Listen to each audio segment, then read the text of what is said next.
Украинадағы соғысты тоқтату мәселесі 90%-ға шешілген. Бұл туралы Украина, АКШ және Еуроодақ лидерлері қатысқан ауқымды келіссөзден белгілі болды. Түсіндірейін.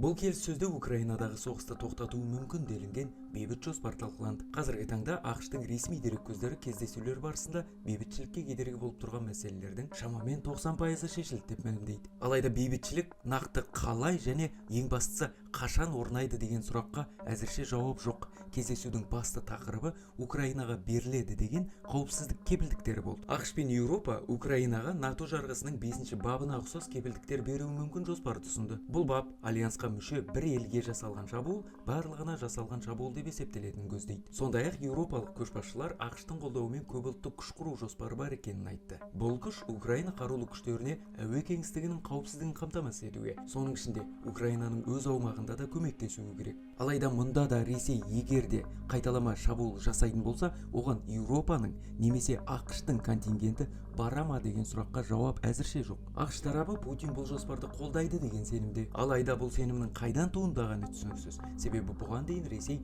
НАТО елдерінің әскери күштерін Украина аумағына орналастыру жөніндегі кез келген идеяға қатаң қарсы шыққан. Келіссөз барысында Ресей талап қойып отырған Донбасс аумағына қатысты ауыр мәселе де талқыланды. Алайда оны шешу әзірге мүмкін болмаған. Америкалық шенеуніктердің айтуынша, бұл аймақта еркін экономикалық аймақ құру идеясы да талқыланған. Алайда оның қалай жұмыс істейтіні әзірше тағы да белгісіз. Ал Владимир Путин кейінгі апталарда Донецк пен Луганск облыстарының аумақтары қалай болғанда да толықтай Ресейдің бақылауына өтетінін, дипломатиялық жолмен болмаса, әскери тәсілмен деп бірнеше рет мәлімдеген. Осылайша Мәскеу әзірше Ақ үй мен Еуроодақтың жаңа идеяларына қатысты пікір білдірген жоқ, бірақ Украинаға қатысты Ақ үйдің Еуропамен бірлесіп талқылап жатқан кез келген ұсынысына алдын ала күмәнмен қарайтынын аңғартқан. Кремль шамамен Ресейге АКШ ұсынды делінетін 28 тармақтан тұратын жоспарды қайта талқылайық деген пікірде.